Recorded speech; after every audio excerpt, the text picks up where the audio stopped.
We're here today with Elise Hu, who is an award-winning journalist and NPR host at large. Her book, Flawless: Lessons in Looks and Culture from the K-Beauty Capital, is a nonfiction exploration of beauty, culture, consumerism, and womanhood. And we've brought her here today to talk about how algorithms and AI are impacting our beauty standards. Hi, Elise. Hi there. Thanks for having me. Thanks for doing this. So we'll dig into this more deeply, but broadly speaking, how have recent developments in technology and social media changed what we consider to be beautiful? Well, broadly speaking, everything that we see, watch, read, and share and wear kind of help dictate in large part how we internalize and project what we're worth. So, two developments worth noting in terms of how digital culture is dictating our physical standards. One is that AI is really fast improving filters. And filters are now so good that it's nearly impossible to tell when people are using them in some cases.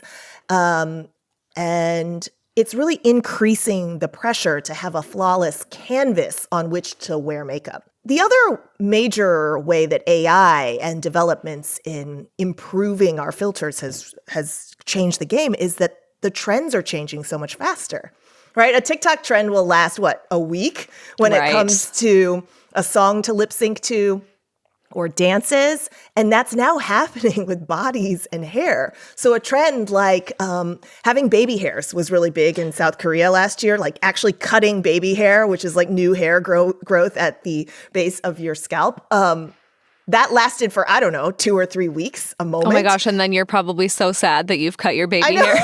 Exactly. Once the trend moves on. Exactly. And then, or having freckles or actually drawing on freckles, that will be a trend for a mere moment.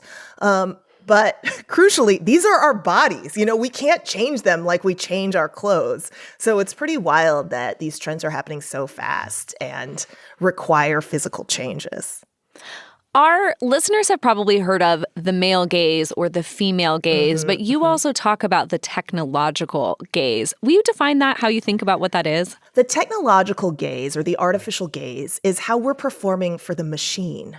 So it's the idea of doing it for the algorithm and internalizing what the algorithm sends us and then wanting to do what seems to be most engaging. It's a self-policing gaze. It's very narcissistic.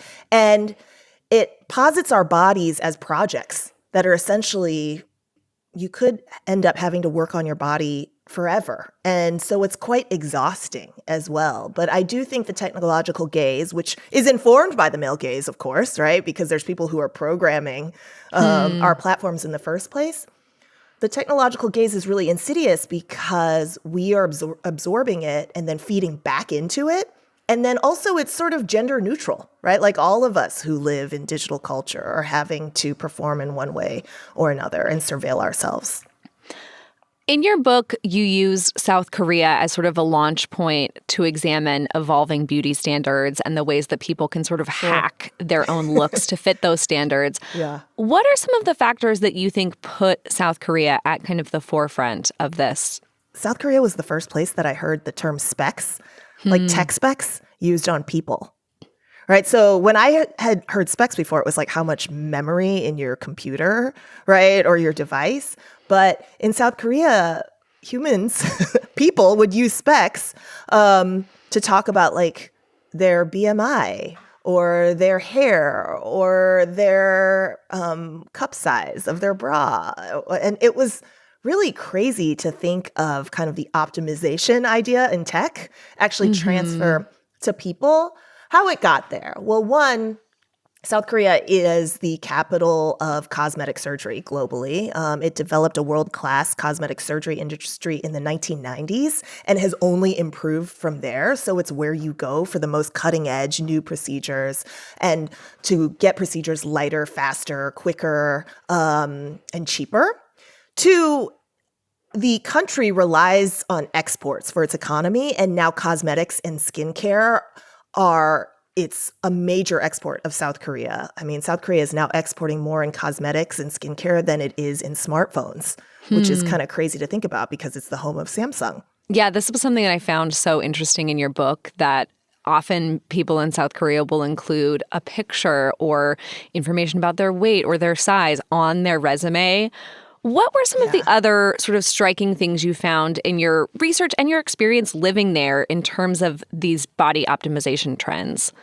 So South Korea is very good at two forms of tech that I write about. One is this self-surveillance technology, which is visual culture and digital culture. There's just screens everywhere. There's screens everywhere in a way that was even surprising to me, having spent time in places like Times Square, where, we're used to a lot of images and ads. It's like that, but every corner of every street that you're on in a city that the metropolitan area, I think, has a population of 20 million.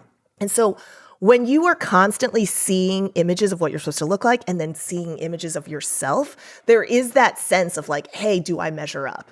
Am I good enough? And then it's also very good at self-improvement technology. So like bodily modification, right? Medical advancements, cosmetic procedures, fillers, injectables, and the biotech to actually change ourselves. So not only are they able to like show you yourself all the time and tell you like, hey, this is what you're supposed to look like and this is how you don't measure up, they're also able to sell you on the idea of this is how you could change yourself. Like these are the procedures that you could get. These are the products that you could buy in order to optimize. So that kind of was really stunning to me. And I'm rather dismayed, at the speed at which everybody else in the Western world or in the developed world has become like South Korea. You write about how Korean cosmetic surgeons will use computer algorithms to analyze faces and then use that data to suggest procedures to their clients. Yeah. Do you have any sense of what that algorithm is trained on? Like what is actually considered beautiful or healthy or an ideal face? Well, in South Korea, it's a lot of images and video of Asian women. So it starts with standards like K-pop idols, which are considered like the epitome of Asian beauty. So it's a lot of images of celebrities. There's after photos of their own clients. And these like imaging machines tend to analyze everything from like the space between your eyes or the ratio of your forehead to the middle of your face to your chin. They'll analyze symmetry and try and get at an ideal median. The effect is just to lay some scientific claim, right, to what it is that we find attractive rather than letting individuals decide for themselves. And these attempts to make algorithms or data or like use the language of all of that to say what is beautiful actually leans towards sameness rather than difference. Right. I wonder too, as social media makes us all across the globe more connected, and we see this sort of flattening of culture in many ways, do you also see that showing up in terms of what people around the world think of as the ideal face? Yeah, what I found in my research is that there's a real globalization of beauty standards because we're all on the same internet or using similar platforms. And so it's like a mix and match of ideals. And so there's like this real amalgamation, mixing and matching of parts that are desirable in different parts of the world, which is to say it requires a lot of intervention to actually achieve that. This kind of mixing and matching and Frankensteining of bodies doesn't tend to naturally occur. So it does require spending money and so much labor and to arrive at it, which then gets to a lot of the consumerism that's driving this. I mean, there's a real normalization of plastic surgery and cosmetic procedures now, even among really young people, right? Like, I think it makes us want to change our physical bodies faster than before because we can change our filters with the click of a button. And so now it's like, why not fix my forehead creases with a quick appointment, for example, right? And the increase of this self-surveillance with selfies and filters and social media can really directly translate to the desire to improve ourselves. And there's just like this sense, I think, in so much of our culture, just about quick fixes generally. Like, I want it fast, I want it now, and I want to optimize, even though I don't think there's enough interrogation of what we're trying to optimize towards. When I see conversations about this sort of thing on social media, I feel like there's often this tension of like, everyone should do what works for them and whatever makes them feel good. But then also this sense that we should accept and love ourselves the way that we are. How do you make sense of that tension?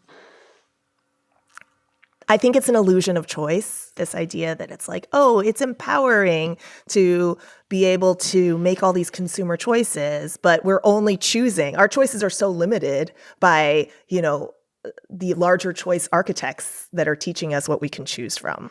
And I worry that we are too limited in our idea of our power and who we can be and what we can look like. And ultimately, our looks matter in our culture and in our economy way too much, especially for women. Yeah. Does being a mom to daughters change how you think about this issue? Yeah, I think it did. I lived in South Korea for nearly 4 years, and I have 3 daughters total. I gave birth to 2 of them there. And my oldest one was like, out and about and in the world. I was at a kid cafe with her, and another mom, a Korean mom, actually asked me if my 3-year-old daughter had eyelash extensions. And I was sort of like aghast.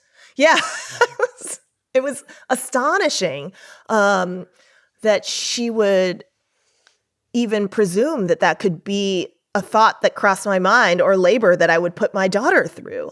But that was really a wake-up call to me about the pressures to look hyper feminine and to look a certain way, and for women to have to perform ourselves, even as little girls.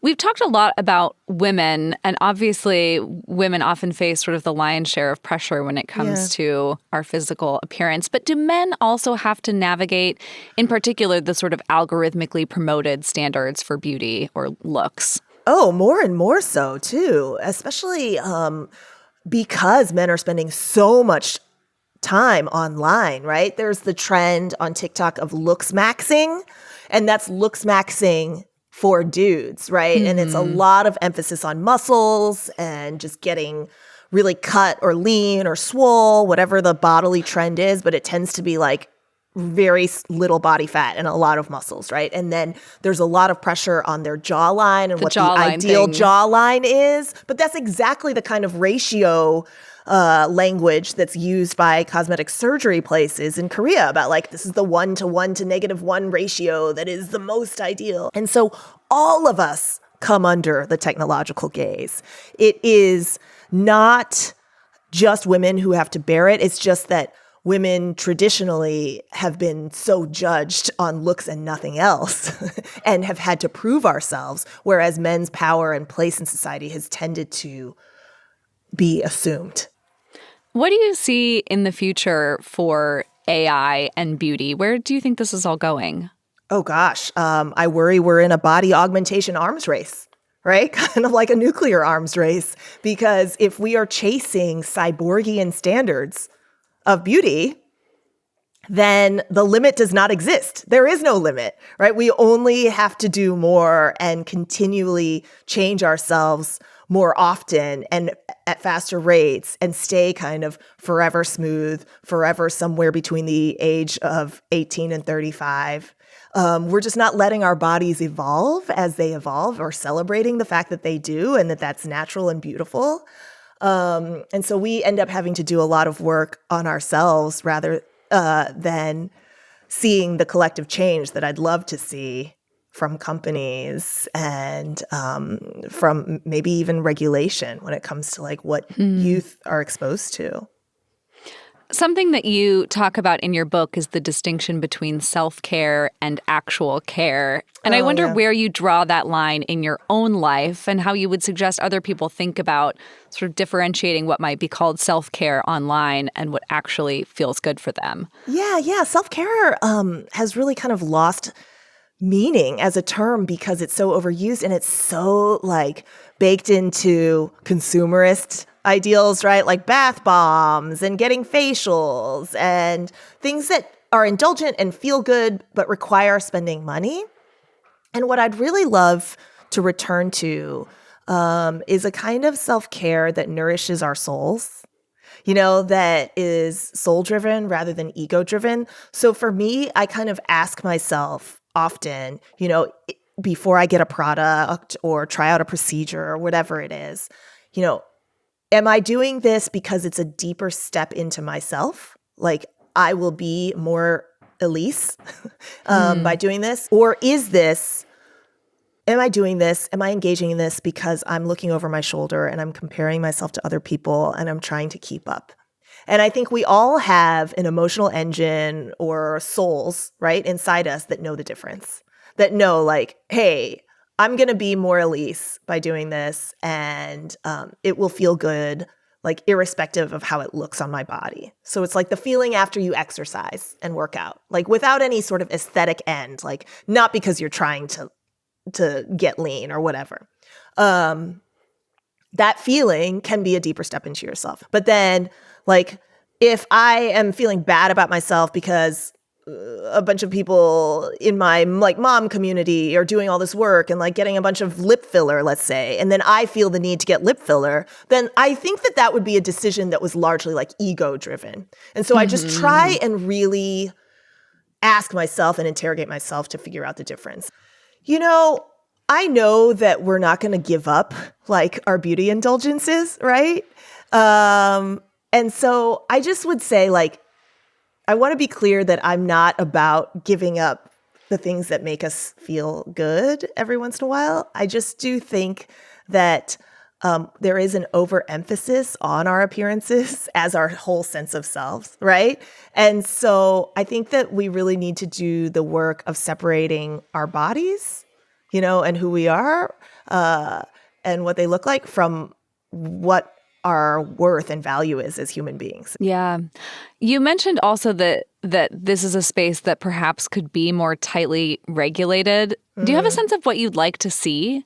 When I interview folks who do a lot of research in this space, they talk about how like, well, the cat's out of the bag. There really needs to be regulation on AI and around the fact that the people who have kind of released this generative AI technology into the world have now lost control over what it's doing and how it's doing stuff. And so I think there definitely needs to be a larger conversation about like the ethics of AI, where they're getting data, who is being modeled. When you do a search for the perfect male body, for example, that perfect male body is white. It is muscly. Like if it's bad data in, then it's bad data out. And so like there needs to be obviously much better understanding of what's happening in the world of technology from our leaders.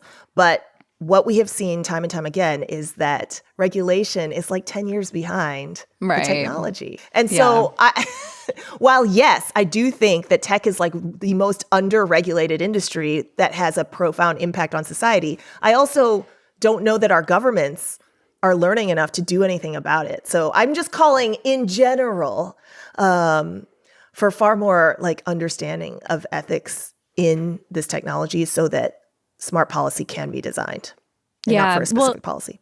Yeah, it's such a good point. I mean, just sort of like something that perhaps we could all be asking for, not just regulators, is that transparency around if these systems are going to be setting beauty standards, whether we like it or not, how can we understand better how they're trained and what information, what kind of inputs they're getting that get us there? Absolutely. Well, Elise, thank you so much for doing this. Thank you.